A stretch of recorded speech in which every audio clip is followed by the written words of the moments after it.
ইসিতে শেষ দিনের আপিল শুনানিতে গুরুত্ব পাচ্ছে দ্বৈত নাগরিকত্ব। অপেক্ষমান তালিকা নিষ্পত্তি শেষে চূড়ান্ত প্রার্থিতা, ৩ দাবিতে ছাত্র দলের আহ্বান।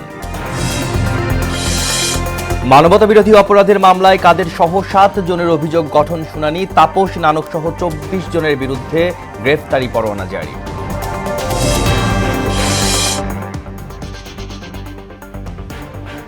লাগামহীন বাড়ছে বাড়ি ভাড়া, শিক্ষা প্রতিষ্ঠান এলাকার বেশি বেপরোয়া মালিকরা, নীতিমালা বাস্তবায়ন না হওয়ায় এই ভোগান্তি।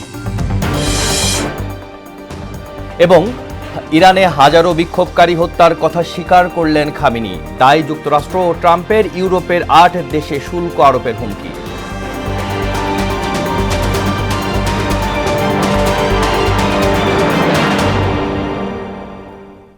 আসসালামু আলাইকুম, স্বাগত মোহনা সংবাদে। এতক্ষণ শুনছিলেন সংবাদ শিরোনাম, পুরো সংবাদের সাথে আছি আমি আসাদুজ্জামান। জাতীয় সংসদ নির্বাচনে রিটার্নিং কর্মকর্তার সিদ্ধান্তের বিরুদ্ধে দায়ের করা আপিল শুনানি আজ শেষ হচ্ছে। শুনানিতে গুরুত্ব পাচ্ছে বহুল আলোচিত দ্বৈত নাগরিকত্ব সংক্রান্ত জটিলতা। শুনানি শেষ হওয়ার পর কমিশন চূড়ান্ত প্রার্থী তালিকা প্রকাশের প্রস্তুতি নেবে। আজ ৬১১ থেকে ৬৪৫ নম্বর পর্যন্ত মোট ৩৫টি আপিল এবং আগের দিনগুলোতে অপেক্ষমান থাকা আবেদনগুলোর বিষয়ে চূড়ান্ত সিদ্ধান্ত নেওয়া হচ্ছে। আপিল শুনানি ও বাছাইয়ের হিসাব অনুযায়ী এখন পর্যন্ত মোট বৈধ প্রার্থীর সংখ্যা দাঁড়িয়েছে ২,২৩৬ জন। এদিকে পোস্টাল ব্যালট নিয়ে পক্ষপাতিত্ব সহ ৩ দাবি নির্বাচন কমিশনের ঘেরাও করেছে ছাত্রদল। এ নিয়ে আরও জানাতে নির্বাচন কমিশন থেকে আমাদের সাথে সরাসরি যুক্ত হচ্ছেন এমআর আসাদ। আসাদ, দিন শেষে আপিল শুনানির সর্বশেষ কি তথ্য আছে আপনার কাছে?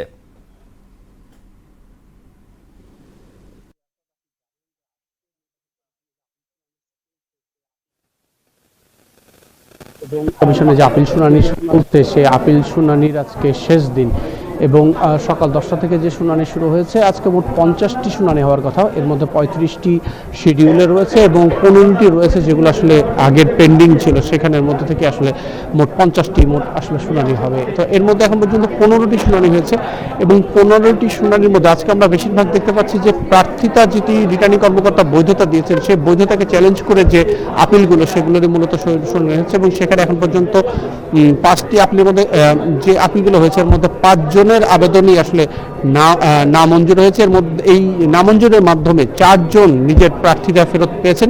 এর মধ্যে একজন রয়েছেন যিনি টাঙ্গাইল 4 আসনের যিনি আব্দুল লতিফ সিদ্দিকী, যিনি এবার স্বতন্ত্র নির্বাচন করছেন, তিনিও প্রার্থিতা ফেরত পেয়েছেন। তো সব মিলিয়ে বলা যায় যে এছাড়া যে নামঞ্জুর যদি একজন প্রার্থী তার রিটার্নিং কর্মকর্তা তারটা বাতিল করেছিলেন এবং পরবর্তীতে তারটাও বাতিল করেছিলেন, এই ক্ষেত্রে একটি বাতিল হয়েছে।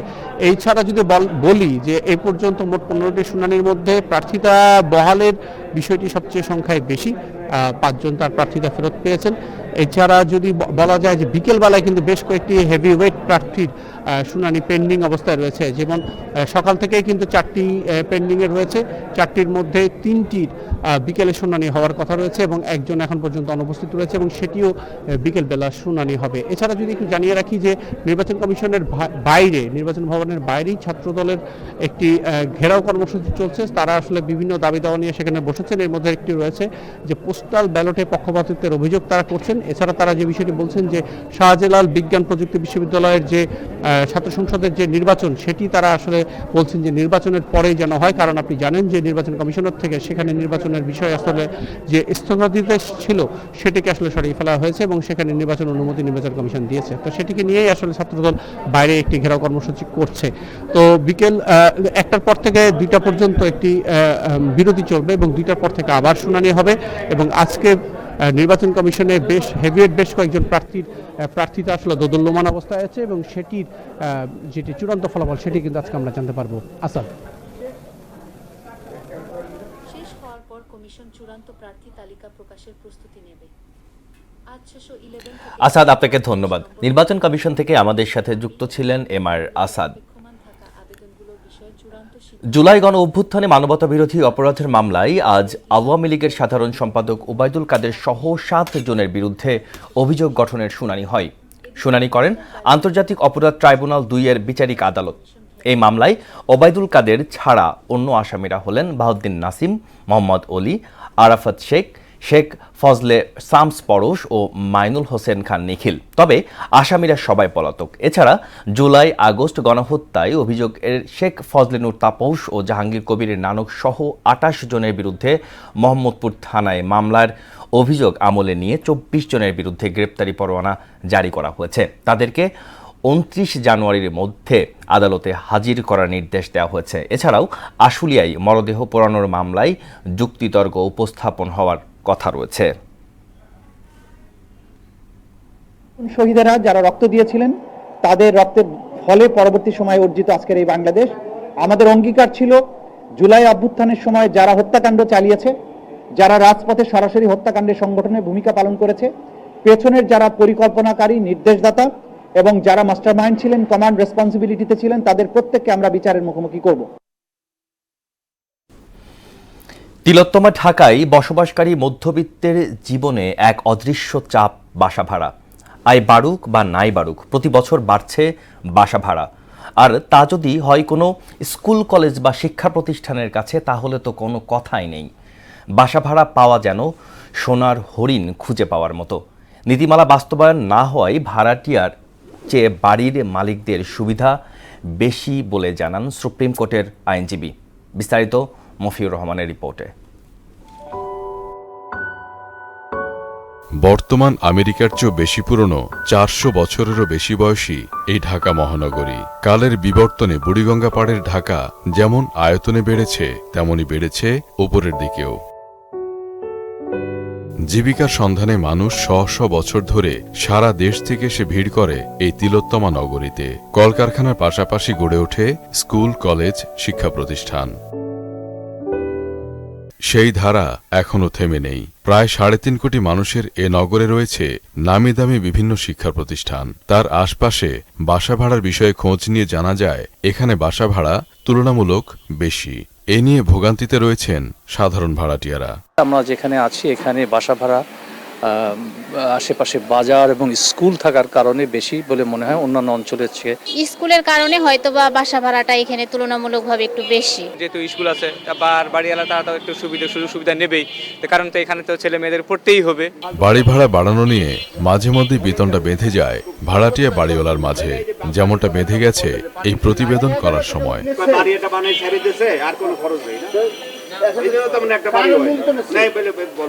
ভাড়াটিয়ারা বলছেন কোনো নীতিমালা না থাকায় যেমন খুশি তেমন ভাবে ভাড়া বৃদ্ধির প্রতিযোগিতা নামেন বাড়িওয়ালারা। নোটিশ টাঙানো দরকার, যে এরকম নির্ধারিত করে দেওয়ার দরকার বাসা ভাড়াটা। সরকারি নীতিমালা, আমরা তো বাড়ি ভাড়াতেই থাকি, সেরকম নীতিমালা আমরাও জানি না, ওরাও জানে কিনা আমরা জানি না। বাড়ি একটা বানাই ছেড়ে দিয়েছে, ভাই আপনার ক্যামেরা সরান, আমি ওই কথা বলবো না। আইন থাকলেও নীতিমালা না থাকায় বাড়ির মালিকরা অনৈতিকভাবে যখন তখন ভাড়া বাড়াচ্ছেন বলে জানান এই আইনজীবী। যদি কোনো প্রতিষ্ঠান থাকে, স্কুল কলেজ থাকে বা বিশেষ এরিয়াগুলোতে বাড়ি ভাড়া বাড়ানোর একটা প্রবণতা দেখাই যায়, আপনি এইটা নৈতিক স্খলন। একটা নীতিমালা করার জন্য এবং স্থানীয় বিভিন্ন জায়গায় একটা কমিটি করার জন্য কিন্তু মহামান্য হাইকোর্টের রিট পিটিশনও দায়ের হয়েছিল। হ্যাঁ, আমরা এই ধরনের আদেশ হয়তো দেখেছি, কিন্তু এগুলোর কোনো বাস্তবায়ন কিন্তু আমরা এখনো দেখছি না। এই সময় ১৯৯১ সালের ভাড়াটিয়া নিরাপত্তা আইনকে আরও যুগোপযোগী করে তার যথাযথ বাস্তবায়নের মাধ্যমে বাড়ি ভাড়ার লাগাম টানার আহ্বানও জানান তিনি। সুনির্দিষ্ট নীতিমালা করে এবং এটাকে বাস্তবায়নের ক্ষেত্রেও কিন্তু কঠোর হতে হবে। হ্যাঁ। মফিউর রহমান, মোহনা সংবাদ, ঢাকা। দর্শক, আমরা সরাসরি চলে যাচ্ছি ট্রাইব্যুনালে। সেখানে আছেন আমাদের সহকর্মী মুদাচ্ছির আলী। মুদাচ্ছির, আজ ট্রাইব্যুনালের কার্যতালিকায় কি কি বিষয় আছে আমাদেরকে জানান।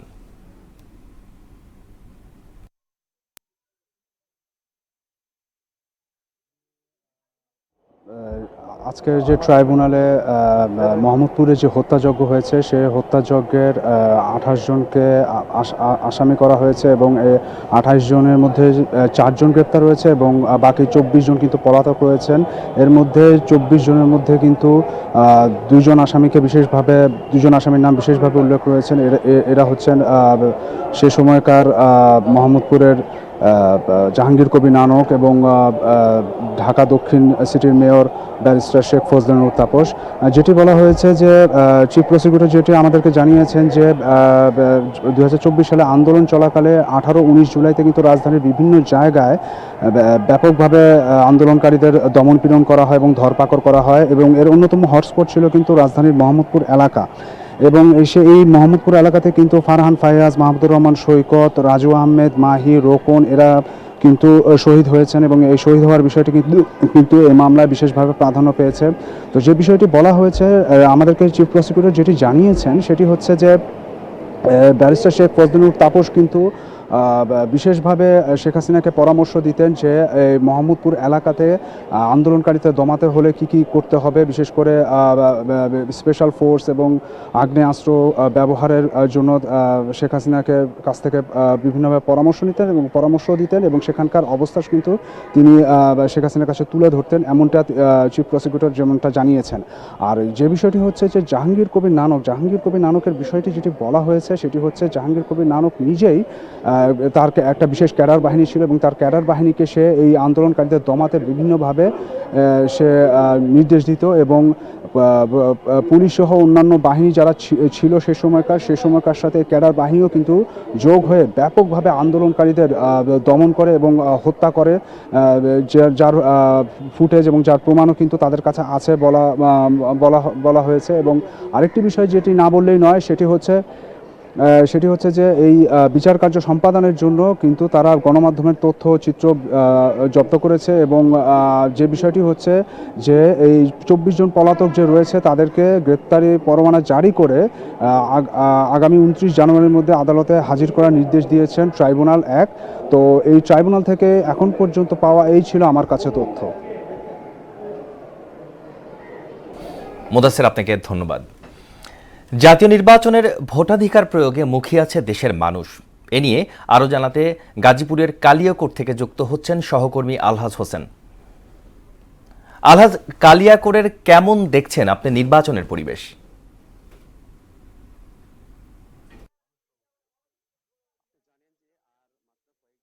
কিন্তু জাতীয় সংসদ নির্বাচন কালিয়াকৈর উপজেলা ও সিটি কর্পোরেশনে 1 থেকে 18টি ওয়ার্ড মিলেই কিন্তু গাজীপুর 1 আসন। এই আসনে মোট ভোটার সংখ্যা 7,20,937 জন, এবং পুরুষ ভোটার সংখ্যা 3,60,690 জন, এবং মহিলা ভোটার সংখ্যা 3,60,235 জন। এর মধ্যে আপনার রয়েছে তৃতীয় লিঙ্গের ভোটও রয়েছে 12 জন।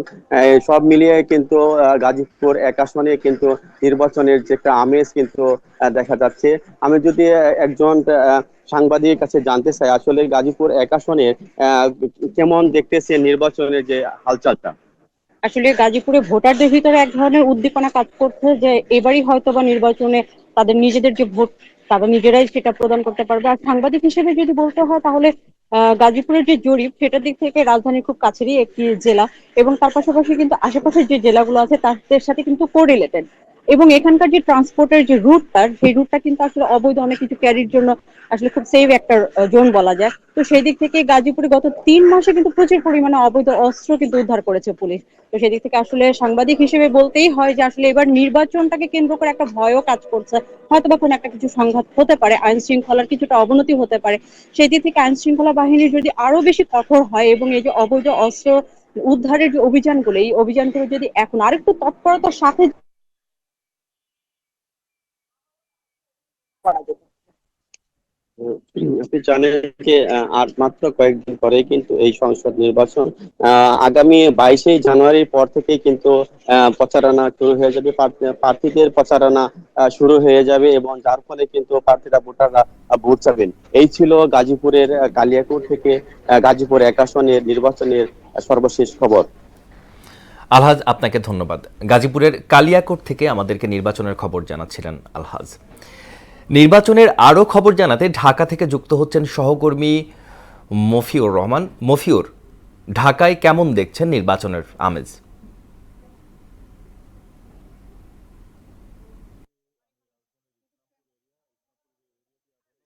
এই মুহূর্তে আছি আমি রাজধানীর ইসলামপুর এরিয়া। ইসলামপুরে যে এরিয়াটি আছে এখানে আসলে এটি পুরান ঢাকার একটি জনবহুল এরিয়া। এখানে ব্যবসায়িক প্রতিষ্ঠান সহ শুরু করে এখানে রয়েছে আবাসিক এলাকা। এখানে সাধারণ মানুষের সাথে আমি একটু আগে কথা বলছিলাম, আপনার সাথে কথা বলার কিছুক্ষণ আগে কথা বলছিলাম, তারা আমাকে নানা সমস্যার কথা বলছিলেন। তারা বলছিলেন যে প্রতি বছর যখন নির্বাচন আসে তখন প্রার্থীরা এসে তাদের কাছে প্রতিশ্রুতি নানা ফুলঝুড়ি শোনান, কিন্তু যখন নির্বাচন শেষ হয়ে যায়, তারা যখন সংসদে যান বা তারা যখন এমপি মন্ত্রী হন, তখন আসলে তাদেরকে আর সেভাবে খুঁজে পাওয়া যায় না, সেই প্রতিশ্রুতিগুলো আসলে আর বাস্তবায়ন হয় না।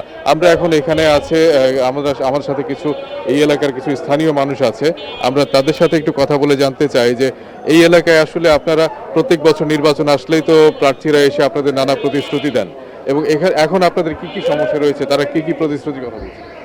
ধন্যবাদ আপনার বলার ব্যাপারে। এটা যারা নির্বাচনে আসছেন তাদেরকে দোষ দেওয়া চলে না, আমাদের নিজেদের চরিত্রের কিছু দোষ আছে। আমরা যোগ্য প্রার্থীকে বাদ দিয়ে যারা টাকা ফেলে তাদের পিছনে আমি ছোটাছুটি করি। শুধু আমার এলাকা বলে নয়, এই ওয়ার্ড বলে নয়, আপনি বাংলাদেশের প্রত্যেকটি অঞ্চলে দেখবেন এই ধরনের কর্মকাণ্ড হচ্ছে। এই এলাকায় কি কি সমস্যা রয়েছে এখন, গ্যাস কারেন্ট সহ আর কি কি সমস্যা রয়েছে? সেটা তো শুধু এই অত্র এলাকা বলে না, মানে বাংলাদেশে প্রায় 85 থেকে 90% এরিয়াতেই গ্যাস সংকট আছে। মানুষ হোটেল থেকে না দুপুরে লাঞ্চ করতে হয়। ধন্যবাদ। আসলে আপনি শুনতে পাচ্ছিলেন যে এখানকার মানুষ আসলে গ্যাস কারেন্ট সহ নানা বিষয়ে যে সংকট রয়েছে এটি নিয়ে এতটাই ক্ষুব্ধ যে আসলে তারা এখন সমস্যার কথা মানে বলতে গেলে এলাকা না বলে পুরো বাংলাদেশের সমস্যার কথাই তারা আসলে এখন তুলে আনতে চাচ্ছেন। তো এই ছিল ইসলামপুর থেকে আমার কাছে নির্বাচনের খবরাখবর। মফিউর, আপনাকে ধন্যবাদ। পুরান ঢাকার ইসলামপুর থেকে আমাদেরকে নির্বাচনের খবর জানাচ্ছিলেন মফিউর। বাণিজ্যিকভাবে কুল চাষ করে সাতক্ষীরা ও সীতাকুণ্ডের কৃষকরা ব্যাপকভাবে লাভবান হচ্ছে। অল্প সময়ে অধিক লাভজনক হওয়ায় প্রতি বছরই বাড়ছে কুলে আবাদ। স্থানীয় চাহিদা মিটিয়ে কুল যাচ্ছে দেশের বিভিন্ন অঞ্চলে। আব্দুল জলিল ও কবির শাহ দুলালের প্রতিবেদন জানাচ্ছেন মশিউর রহমান। কুল চাষে ব্যস্ত সময় পার করছে সাতক্ষীরার কৃষকরা। বাউকুল, আপেল কুল, তাইওয়ান কুল, নারকেলি বল সুন্দরী, ঢাকা 90 সহ বিভিন্ন জাতের কুল চাষ হয়ে থাকে এ জেলায়। কম খরচে অধিক লাভ হওয়ায় জেলার প্রান্তিক কৃষকদের কাছে কুল চাষ এখন বেশ জনপ্রিয়। এখানে 3টে জাতের কুল আছে, এক হইলো থাই, 2 হইলো আমরা যেটা নারকেলি কুল বলি ওইটা, আর এবং একটা আছে টক কুল। ডাল কাটার পর থেকে কুল আসা পর্যন্ত আমার 6-7 লক্ষ টাকা খরচ হয়েছে। আশা করি আমি 20 লক্ষ 25 লক্ষ টাকা বিক্রি করতে পারবো। 1 বিঘা জমিতেই 30-35টা গাছ ধরে, খরচ 1.5 লাখ, বেচাকেনা হয় 4.5 লাখ। সাতক্ষীরায় এবার 846 হেক্টর জমিতে কুল চাষ হয়েছে জানিয়ে কৃষি কর্মকর্তা বলেন, কুল বাগানে অন্যান্য শাকসবজিও আবাদ করা সম্ভব। সাতক্ষীরায় বিগত বছর কুল আবাদ হয়েছিল 841 হেক্টর জমিতে, এবার সেটা বেড়ে দাঁড়িয়েছে 846 হেক্টর। কুল গাছকে আমরা বলি ছাঁটাই করা। এই ছাঁটাই হার্ড প্রুনিং করে বা ছাঁটাই করে গাছকে ফাঁকা করে দিয়ে সেই সময় ওখানে ওল এবং বিভিন্ন শাকসবজিও করা যায়। এদিকে চট্টগ্রাম জেলার সীতাকুণ্ড পাহাড়ে আপেল কুলের বাম্পার ফলন হয়েছে। পাহাড় ও পতিত জমিতে আপেল কুল চাষ করে স্বাবলম্বী হওয়ায় আগ্রহ বাড়ছে উদ্যোক্তা ও কৃষকদের। শেখনগরের বড়ই অনেক মিষ্টি, আপনারা বাজারে পাবেন, আমাদের এখানে আসলেও পাবেন। খাইতে অনেক ভালো লাগে। দাম আলহামদুলিল্লাহ আছে, মোটামুটি 80 টাকা, 90 টাকা, 100 টাকা এরকম বিক্রি করা হয়। অনেক লাভবান হতেছি আমরা। যদি আমাদেরকে সামনে সরকারে যদি একটু কোনো রকম আমাদের সহযোগিতা করে, তারপর আমরা আরও ইনশাল্লাহ সামনে এগিয়ে যেতে পারবো। এ বছর প্রায় 700 মেট্রিক টন ফলন হতে পারে, যার বাজার মূল্য প্রায় 5 কোটি টাকা বলে জানালেন এই কৃষি কর্মকর্তা। আমরা আশা করছি এই কুল চাষ থেকে আমাদের প্রায় 700 মেট্রিক টন কুলের উৎপাদন সম্ভব হবে, এবং প্রায় গড়ে বাজার মূল্য আমরা চিন্তা করলে প্রায় 5 কোটি টাকার এরকম মূল্যের কুল উৎপাদন হবে আমাদের সীতাকুণ্ডে। কম খরচে অধিক লাভ হওয়ায় কুল চাষ দিন দিন জনপ্রিয় হয়ে উঠছে। মশিউর রহমান, মোহনা সংবাদ। শিক্ষার্থীদের উচ্ছ্বাসিত করতে সিলেটের 2 উপজেলায় 775 জন শিক্ষার্থীকে বৃত্তি প্রদান করেছেন ফাইমাল ট্রাস্ট। এছাড়া গেল বছরে অবসরে যাওয়া জকিগঞ্জ ও কানাইঘাট উপজেলার 14 জন শিক্ষককে বেসরকারিভাবে পেনশনের টাকাও প্রদান করেছেন তারা।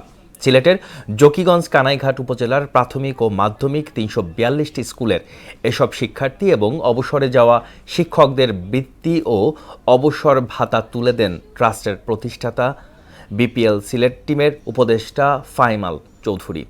অনুষ্ঠানে প্রতি শ্রেণীতে সর্বোচ্চ নম্বরপ্রাপ্ত ৩ জন করে মোট ২৪ জন শিক্ষার্থীকে কম্পিউটার ট্যাব, শিক্ষার্থীর পিতাকে ক্রেস্ট প্রদান, প্রাথমিক স্তরের 10টি ও মাধ্যমিক স্তরের 10টি প্রতিষ্ঠানকে ৫০,০০০ টাকা করে বিশেষ পুরস্কার দেওয়া হয়। এবার খেলার খবর, বিপিএল প্রসঙ্গ।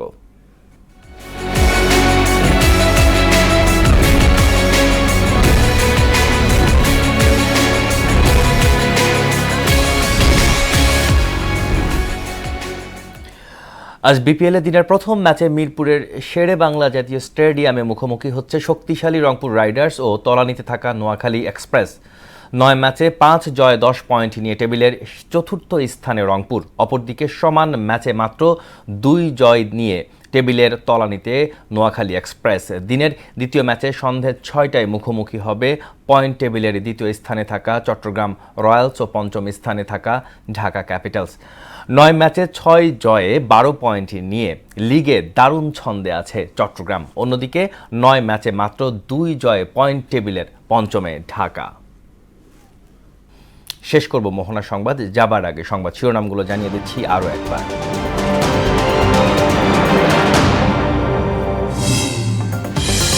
ইসিতে শেষ দিনের আপিল শুনানিতে গুরুত্ব পাচ্ছে দ্বৈত নাগরিকত্ব। অপেক্ষমান তালিকা নিষ্পত্তি শেষে চূড়ান্ত প্রার্থিতা। 3 দাবিতে ছাত্রদের অবস্থান। মানবতা বিরোধী অপরাধের মামলায় কাদের সহ 7 জনের অভিযোগ গঠন শুনানি। তাপস নানক সহ 24 আসামির বিরুদ্ধে গ্রেপ্তারি পরোয়ানা জারি। লাগামহীন বাড়ছে বাড়ি ভাড়া। শিক্ষা প্রতিষ্ঠান এলাকায় বেশি বেপরোয়া মালিকরা। নীতিমালা বাস্তবায়ন না হওয়ায় এই ভোগান্তি। এবং ইরানে হাজারো বিক্ষোভকারী হত্যার কথা স্বীকার করলেন খামেনি। দায় যুক্তরাষ্ট্র ও ট্রাম্পের। ইউরোপের 8 দেশে শুল্ক আরোপের হুমকি। এই ছিল মোহনা সংবাদে। পরবর্তী সংবাদ বিকেল 5:30টায়। এর আগে বিকেল 3টায় দেখবেন সংবাদ এক নজরে। মোহনার সর্বশেষ খবর জানতে ভিজিট করুন www.mohana.tv। সংবাদ দেখতে পারেন ফেসবুক, ইউটিউবেও। এতক্ষণ সঙ্গে থাকার জন্য ধন্যবাদ সবাইকে।